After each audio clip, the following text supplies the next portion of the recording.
तब यरूशलेम से कितने फरीसी और शास्त्री यीशु के पास आकर कहने लगे, मत्ती 15:1।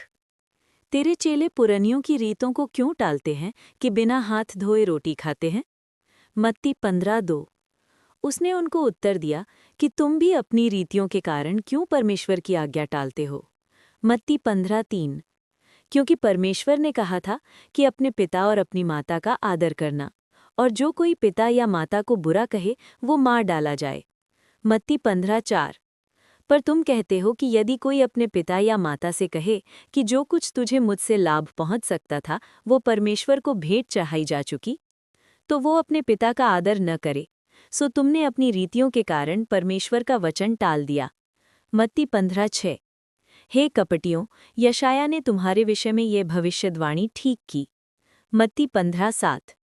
कि ये लोग होठों से तो मेरा आदर करते हैं, पर उनका मन मुझसे दूर रहता है। मत्ती 15:8। और ये व्यर्थ मेरी उपासना करते हैं, क्योंकि मनुष्यों की विधियों को धर्मोपदेश करके सिखाते हैं। मत्ती 15:9। और उसने लोगों को अपने पास बुलाकर उनसे कहा, सुनो और समझो। मत्ती 15:10। जो मुंह में जाता है वो मनुष्य को अशुद्ध नहीं करता, पर जो मुंह से निकलता है वही मनुष्य को अशुद्ध करता है। मत्ती 15:11। तब चेलों ने आकर उससे कहा, क्या तू जानता है कि फरीसियों ने ये वचन सुनकर ठोकर खाई? मत्ती 15:12। उसने उत्तर दिया, हर पौधा जो मेरे स्वर्गीय पिता ने नहीं लगाया उखाड़ा जाएगा। मत्ती 15:13।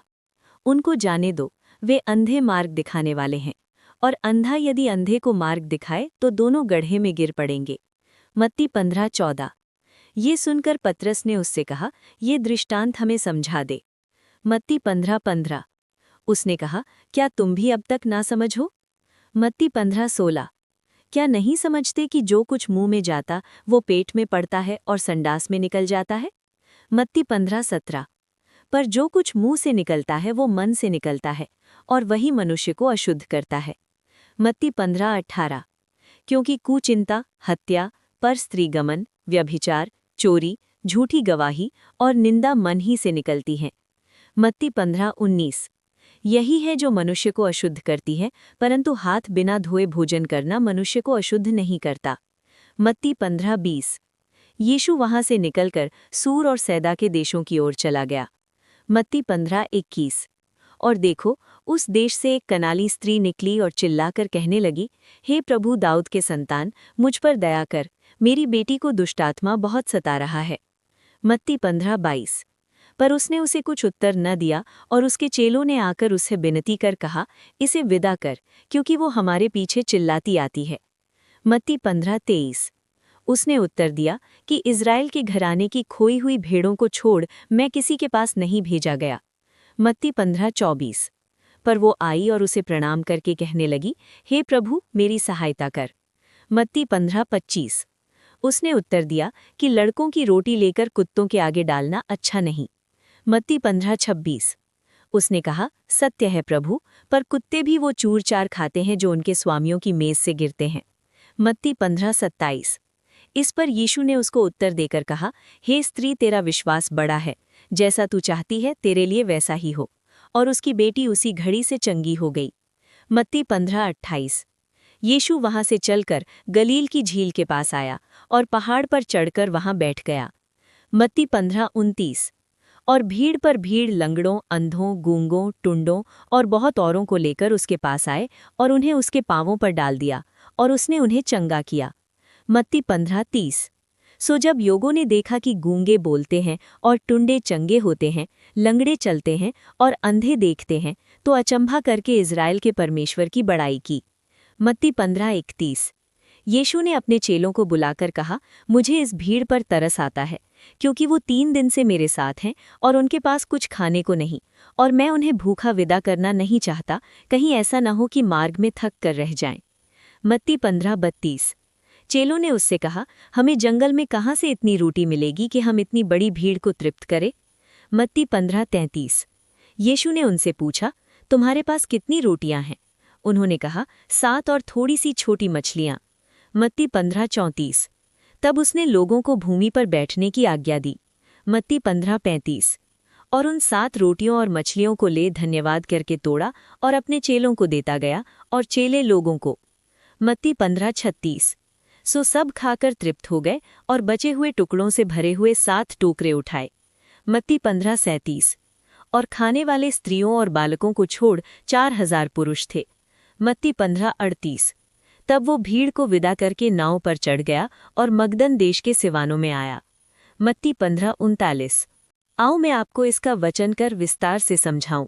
सुसमाचार मत्ती अध्याय 15 का गहरा और आत्मिक विश्लेषण। मत्ती 15 अध्याय में प्रभु यीशु 3 मुख्य बातों को सिखाते हैं। 1. सच्ची पवित्रता क्या है। 2. सच्चे विश्वास की शक्ति। 3. प्रभु की करुणा और प्रावधान। नीचे सरल और गहरे अर्थ में समझें। 1. मनुष्य की रीति बनाम परमेश्वर की आज्ञा। फरीसी और शास्त्री यीशु से शिकायत करते हैं कि चेले हाथ धोए बिना खाते हैं। यीशु उत्तर देते हैं, तुम अपनी रीतियों के कारण परमेश्वर की आज्ञा टालते हो। तुम केवल होठों से परमेश्वर का आदर करते हो, पर दिल दूर है। मुख्य संदेश। परमेश्वर बाहरी धार्मिक क्रियाओं से अधिक दिल को देखता है। मनुष्य की बनाई परंपरा परमेश्वर के वचन से ऊपर नहीं हो सकती। सीख। सच्ची भक्ति दिल से होती है, केवल बाहरी दिखावे से नहीं। 2. सच्ची अशुद्धता दिल से आती है। यीशु कहते हैं, जो मुंह में जाता है वो अशुद्ध नहीं करता, पर जो मुंह से निकलता है वही मनुष्य को अशुद्ध करता है। इसका अर्थ है, अशुद्धता भोजन से नहीं बल्कि दिल से निकलने वाली चीजों से आती है। बुरे विचार, हत्या, परस्त्रीगमन, व्यभिचार, चोरी, झूठी गवाही, निंदा। मुख्य सत्य। समस्या बाहर नहीं, अंदर है।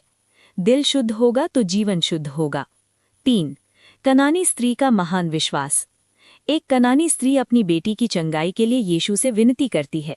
शुरू में यीशु उसकी परीक्षा लेते हैं, पर वो हार नहीं मानती। अंत में यीशु कहते हैं, हे स्त्री, तेरा विश्वास बड़ा है, और उसकी बेटी उसी घड़ी से चंगी हो जाती है।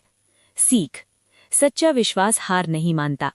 विश्वास जाति, देश या पृष्ठभूमि पर निर्भर नहीं। परमेश्वर विश्वास को सम्मान देता है। 4. यीशु की चंगाई की सेवा। यीशु अंधों को दृष्टि देते हैं, लंगड़ों को चलाते हैं, गूंगों को बोलने देते हैं। लोग परमेश्वर की महिमा करते हैं। संदेश। यीशु केवल आत्मा ही नहीं, शरीर की भी चंगाई करते हैं। 5. 4000 लोगों को भोजन कराना। यीशु को भीड़ पर तरस आता है। सिर्फ 7 रोटियां, थोड़ी मछलियां से 4000 पुरुषों को भोजन कराया और 7 टोकरियां बची। मुख्य संदेश।